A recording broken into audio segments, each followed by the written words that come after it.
अस्सलाम वालेकुम, welcome in wet words mathematics. आज का हमारा टॉपिक टी डिस्ट्रीब्यूशन से रिलेटेड है। प्रीवियस वीडियो में हमने टी डिस्ट्रीब्यूशन का मीन एंड वेरिएंस ड्राइव किया था। टी डिस्ट्रीब्यूशन में हमारे पास मोमेंट जनरेटिंग फंक्शंस एग्जिस्ट नहीं करता, तो moments about mean and moment about origin निकालने के लिए हमें एक फंक्शन की ज़रूरत है। तो आज हम उस फंक्शन को ड्राइव करेंगे। Prove that for a t distribution with n degree of freedom mu dash of 2r equal n 2r minus 1 divide by n minus 2r mu dash of 2r minus 2, where mu dash represents moment about origin. Mu dash हमारे पास moment about origin है और degree of freedom हमारे पास n है। Previous questions में हमने जब mean और वेरिएंस निकाला था वहाँ पे हमने degree of freedom nu use किया था, तो यहाँ पे मैं degree of freedom new he use करूँगी। इसी तरह पे हमारे पास यहाँ भी चेंजिंग आ जाएगी, यहाँ पे न्यू आ जाएगा, यहाँ भी न्यू आ जाएगा।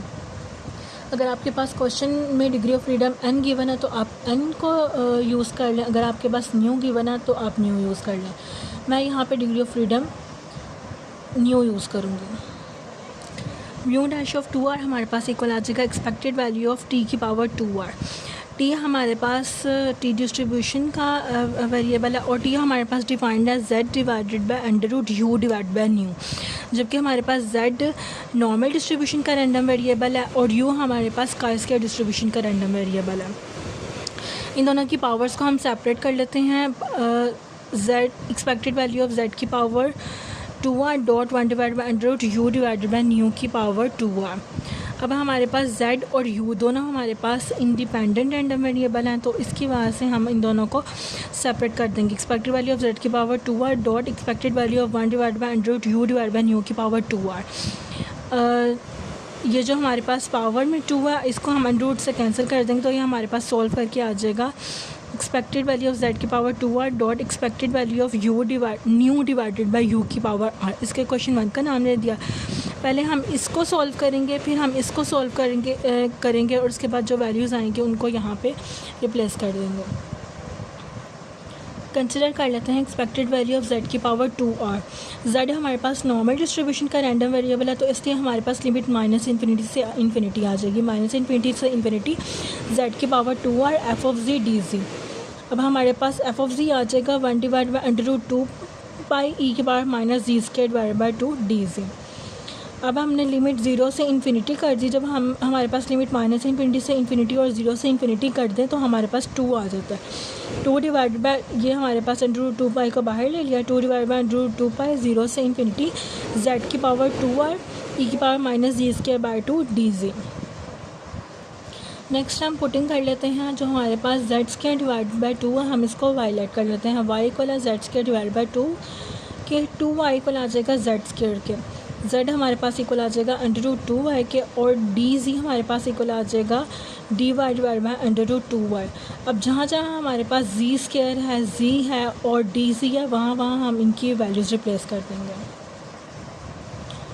एक्सपेक्टेड वैल्यू ऑफ z की पावर 2r हमारे पास आ जाएगा 2 divided by under root 2 pi 0 से इन्फिनिटी। ऐसे ही z की जगह हमारे पास आ जाएगा अंडर रूट 2y की पावर 2r ई की पावर माइनस, ऐसे ही z स्क्वायर की जगह आ जाएगा 2y डिवाइड बाई 2 और dz की जगह आ जाएगा dy divide by under root 2y। अब हमारे पास अंडर रूट 2 यहाँ भी है और अंडर रूट 2 यहाँ भी है, तो ये हमारे पास आ जाएगा 2 डिवाइड बाई अंडर रूट 2 का स्क्वायर। जब हमारे पास स्क्वायर इससे कैंसिल आ जाएगा, यहाँ 2 रह जाएगा और ये 2 से कैंसिल हो जाएगा बाद में। और सिंपली नीचे नेक्स्ट हमारे पास आ जाएगा 1 divided by under root pi. ये देखिए अंडर रूट पाई मैंने यहाँ पे लिख लिया। उसके बाद हमारे पास ये 2 से कैंसिल, ये आ जाएगा ई की power minus y 2y under root 2y, तो इसको मैंने 1/2 लिख दिया और पावर ऊपर आ जाएगी 2y और dy divide by under root y। Next हमारे पास यहाँ पे ये 2 यहाँ 2 से कैंसिल हो जाएगा और ये मेरे पास आ जाएगा 2y की पावर r। तो हमने 2 की पावर r को यहाँ ले लिया। 2 की power r divide by under root pi 0 से इन्फिनिटी ई की पावर माइनस वाई। यहाँ पे 2 की पावर r तो हमने ले लिया, यहाँ पे अब y की पावर r आ गया। y की power r divide by under root y. यहाँ से पावर ऊपर आके माइनस हो जाएगी, तो ये आ जाएगा y की पावर r माइनस 1/2 dy। तो बाकी सारी हमारे पास एज इट इज़ आ जाएगी। अब हमने इसको गैमा फॉर्म में लेके आना। तो गैमा फॉर्म बनाने के लिए तो हम इसको थोड़ा सा ना सिंप्लीफाई कर लेते हैं। ये हमारे पास है r-1/2, तो इसको हम ऐसे लिख सकते हैं 2r-1 डिवाइड बाई 2, और उसके बाद ये हमारे पास आ जाएगा -1 को लिख सकते हैं 2r-2 + 1 डिवाइडेड बाई 2, तो ये हमारे पास आ जाएगा 2r + 1 डिवाइडेड बाई 2, और इसको सेपरेट कर लेते हैं इसका एलसीएम -2 डिवाइडेड बाई 2। ये हमारे पास आ जाएगा 2r + 1 डिवाइडेड बाई 2 -1, और इसको हम कर सकते हैं एक ब्रैकेट में 2r डिवाइडेड बाई 2 + 1/2 -1। ये हमारे पास आ जाएगा r + 1/2 -1, r-1/2 को हम ऐसे लिख सकते हैं। तो ये फिर हमारे पास आ जाएगी यहाँ पे जो ये मेरे पास फंक्शन है, ये मेरे पास फंक्शन बन जाएगा 0 से इन्फिनिटी e की पावर -y, y की पावर r + 1/2 -1। तो जब हमारे पास फंक्शन ऐसे हो तो हम उसको गैमा फॉर्म में लिख सकते हैं, गैमा फंक्शन ऑफ r + 1/2, और यहाँ गैमा फंक्शन ऑफ 1/2 + r। ये देखें, जब हमारे पास इस तरह फंक्शन आ जाता है तो हम उसको लिख सकते हैं गैमा फंक्शन ऑफ r + 1/2 या गैमा फंक्शन ऑफ 1/2 + r। तो ये देखिए यहाँ पे यही मैंने फंक्शन बनाना है। एक्सपेक्टेड वैल्यू ऑफ z की पावर 2r इक्वल आ जाएगा 2 की power r divide by √π gamma function of 1/2 + r। अब हमारे पास ये फंक्शन रेडी हो गया। अब हमने दूसरा फंक्शन लेना है। कंसिडर कर लेते हैं expected value of nu divide by u की पावर r। न्यू की पावर r ऐसे ही आ गया, और ये हमारे पास आ जाएगा expected value of 1 divide by u की पावर r। यू हमारे पास chi² डिस्ट्रीब्यूशन का रैंडम वेरिएबल है, तो यहाँ पे हमारे पास लिमिट आ जाएगी 0 से इन्फिनिटी 1 डिवाइड बाई यू की power r f of u du। अब यहाँ हमने chi² डिस्ट्रीब्यूशन का डेंसिटी फंक्शन लिख लिया। 0 से इन्फिनिटी 1 डिवाइड बाई यू की पावर r 1 डिवाइड बाई 2 की power ν/2 gamma function of ν/2 e की पावर -u/2 u की पावर ν/2 -1 du। अब इसको हम थोड़ा अरेंज करके लिख लेते हैं। जो हमारे पास कांस्टेंट फंक्शंस हैं उनको बाहर ले आते हैं। ये मेरे पास आ जाएगा न्यू की पावर r डिवाइड बाई 2 की पावर ν/2 को बाहर ले लिया, और गैमा फंक्शन ऑफ ν/2 बाहर ले लिया। अंदर आ जाएगा हमारे पास e की पावर -u/2। ये u की पावर r है तो ये ऊपर चली जाएगी, तो ये आ जाएगी u की पावर ν/2 -1 -r du। नेक्स्ट हम पुटिंग कर लेते हैं u/2 को लेट कर लेते हैं w। तो u इक्वल आ जाएगा 2w के, और du आ जाएगा 2dw के। अब इसको हम पुट कर लेते हैं यहाँ पे, तो ये आ जाएगा हमारे पास न्यू की पावर r डिवाइडेड बाई 2 की पावर ν/2 गैमा फंक्शन ऑफ ν/2 0 से इन्फिनिटी e की पावर -u/2। u/2 का हमने लेट किया था w, तो ये इक्वल आ जाएगा e की पावर -w के, और u की जगह हमारे पास आ जाएगा 2w की पावर ν/2 -r -1, और du की जगह आ जाएगा हमारे पास 2dw। नेक्स्ट मेरे पास आ जाएगा न्यू की power r divided by gamma function of ν/2 0 से इन्फिनिटी e की पावर -w। अब हमारे पास यहाँ पे 2 के ऊपर भी आ रही है ये सारी पावर, और w के ऊपर भी आ रही है, तो हम 2 और w के ऊपर इन पावर्स को सेपरेट कर लेंगे। सबसे पहले 2 के ऊपर देख लेते हैं। 2 के ऊपर हमारे पास आ जाएगी ν/2 -r -1। अब 2 यहाँ भी था, तो ये जब मेरे पास नीचे से ऊपर आ जाएगा तो ये आ जाएगा यहाँ पे -u/2, और यहाँ पे भी था, यहाँ पे भी हमारे पास 2 था, तो ये हमारे पास यहाँ पे ऐड हो गया, तो ये आ जाएगा +1। यानी कि ये देखें, ये हमारे पास आ जाएगा 2 की पावर ν/2 -r -1। ये जो 2 था ये +1 में आ गया, और ये हमारे पास नीचे थी जो ऊपर आएगी, तो ये -ν/2 आ जाएगा। अब w को सेपरेट किया तो w हमारे पास आ जाएगा w की पावर ν/2 -1 -r -1 dw। अब इसको सॉल्व कर लेते हैं। क्वेश्चन में हमारे पास ν/2 से कैंसिल हो जाएगा, 1 से कैंसिल हो जाएगा, तो यहाँ पे हमारे पास सिर्फ -r आ जाएगा। बाकी फंक्शन हमारे पास एज इट इज़ आ जाएगा। न्यू की power r divide by gamma function of ν/2 0 से इन्फिनिटी e की पावर -w 2 की पावर -r w की पावर ν/2 -r -1 dw। अब नेक्स्ट हम कर लेते हैं हम 2 की पावर माइनस आर, हमारे पास ये माइनस में था तो इसको यहाँ नीचे ले आते हैं। न्यू की पावर आर डिवाइड बाई 2 की power r gamma function of nu by 2 0 से इन्फिनिटी ई की पावर माइनस डब्ल्यू, डब्ल्यू की power nu by 2 minus r minus 1 d W.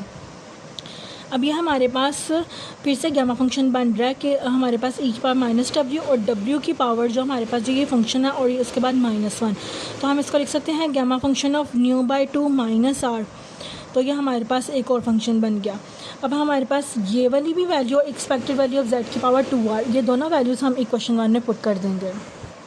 Equation 1 में पुट किया तो हमारे पास फर्स्ट वाली थी वो आर थी 2 की power r divide by under root by gamma function of 1/2 plus r, और जो हमारे पास अभी हमने निकाली है वैल्यू वो हमारे पास आ रही है न्यू की पावर आर डिवाइड बाई 2 की power r gamma function of nu by 2 gamma function of nu by 2 minus r. तो यहाँ से हम क्या करेंगे, वैल्यूज़ को सेपरेट कर लेंगे। 2 की पावर आर हमारे पास यहाँ 2 की पावर आर से कैंसिल हो गया, यहाँ पे हमारे पास आ जाएगा न्यू की power r divide by under root pi और gamma function of nu by 2, और ये आ जाएगा gamma function of 1/2 plus r gamma function of nu by 2 minus r. Next mu dash of 2r मेरे पास इक्वल आ जाएगा न्यू की power r divide by under root by gamma function of nu by 2, gamma function इसको हम r को पहले लिख देते हैं gamma function of r plus 1/2 gamma function of nu by 2 minus r। अब हमारे पास क्वेश्चन में म्यू डैश ऑफ 2r तो हमारे पास था ही, साथ हमारे पास mu dash of 2r minus 2 भी था। तो अगर हम इसको करें म्यू डैश ऑफ 2 कॉमन लें तो r माइनस 1 है, इसका मतलब हम r की जगह r माइनस 1 को पुट करके भी हमने एक वैल्यू निकालनी है। तो यहाँ पे जहाँ पे हमारे पास r है वहाँ पे हम r माइनस 1 पुट कर देंगे। Mu dash of 2 r minus 1 ये आ जाएगा म्यू की power r minus 1 divided by under root pi gamma function of nu by 2। इसी तरह यहाँ पे भी r माइनस 1 पुट कर दिया। इसके बाद हमने इसको थोड़ा सोल्व कर लिया, इसको ओपन करेंगे तो ये मेरे पास आ जाएगा -1 प्लस 1/2, जब इसको सोल्व करेंगे तो ये आ जाएगा -1/2, और जब यहाँ पे हमारे पास ब्रैकेट खुलेगी तो हमारे पास आ जाएगा -1 प्लस 1। ये देखिए हमारे पास मैंने यहाँ पे लिख लिया है सोल्व करके, तो ये मेरे पास आ जाएंगी इक्वेशन 3 और म्यू डैश ऑफ 2 आ रहा है उसको इक्वेशन 2 कर देते हैं। इक्वेशन 2 और इक्वेशन 3 को डिवाइड कर लेते हैं। म्यू डैश ऑफ 2r हमारे पास आ जाएगी न्यू की power r gamma function of r plus 1/2 gamma function of nu by 2 minus r under root pi gamma function of nu by 2। जब ये डिवाइड होगी तो ये हमारे पास उलट जाएगी रकम, तो ये मेरे पास आ जाएगा gamma function of nu by 2 under root pi gamma function of nu की power r minus 1 gamma function of r minus 1/2 gamma function of nu by 2 minus r plus 1। अब यहाँ पे हमारे पास थोड़ी सी कटिंग भी होगी और वैल्यूज़ को भी अरेंज करके लिख लेते हैं। अंडर रूट पाई से कैंसिल हो जाएगा, gamma function of nu by 2 gamma function nu by 2 से कैंसिल हो जाएगा, न्यू की पावर r से कैंसिल हो जाएगी, यहाँ जस्ट -1 रह जाएगा, न्यू की पावर -1 यहाँ पे रह जाएगा gamma function of r minus 1/2 और यहाँ पे आ जाएगा gamma function of nu by 2 minus r plus 1। ऊपर हमारे पास आ जाएगा gamma function of r plus 1/2 gamma function of nu by 2 minus r। ये हमारे पास माइनस में थी, ये ऊपर आके हमारे पास प्लस में हो जाएगी, ये आ जाएगा न्यू। इसको हम ओपन कर लेते हैं gamma function of r/2 plus 1 को, तो ये मेरे पास आ जाएगा r माइनस 1/2। ये देखिए हमारे पास ऐसे ओपन होता है ना, gamma function of r plus 1/2 है, तो ये हमारे पास आ जाएगा r plus 1/2 minus 1 and gamma function of r plus 1/2 minus 1, तो ये आ जाएगा मेरे पास r 1/2 माइनस 1 हमारे पास आ जाएगा 1 - 2 डिवाइडेड बाई 2, ये आ जाएगा -1/2, ये आ जाएगा r minus 1/2 gamma function of r minus 1/2 and gamma function of nu by 2 minus r as it is आ जाएगा। यहाँ पे हमारे पास gamma function of r minus 1/2 ऐसे ही आ जाएगा, इसको ओपन कर लेंगे। जब हम इसको ओपन करेंगे तो ये भी हमारे पास ऐसे ही आएगा, इसमें से हमारे पास एक टर्म माइनस हो जाएगी, gamma function of nu by 2 minus r plus 1, इसमें से एक टर्म माइनस हो जाएगी, तो ये 1 से कैंसिल हो जाएगा, 1 से कैंसिल हो जाएगा, तो यहाँ पे आ जाएगा nu by 2 minus r gamma function of nu by 2 minus r। तो gamma function of nu r minus 1/2 से कैंसिल और gamma function of nu by 2 minus r gamma function of nu by 2 minus r से cancel, तो यहाँ पे मेरे पास आ जाएगा न्यू r माइनस 1/2 और न्यू बाई 2 माइनस r। अब हमारे पास जो ये नीचे डिवाइड हो रही थी ये टर्म इधर आके मल्टीप्लाई होगी, तो ये आ जाएगा mu dash of 2r equal new r-1/2 new by 2 minus r mu dash of 2r minus 2। ये हमारे पास फंक्शन एक ड्राइव हो गया। इस फंक्शन को हम यूज़ करते हुए अपने moment generating function moments easily निकाल सकते हैं। उम्मीद है आपको अच्छे से समझ आई होगी। Thank you.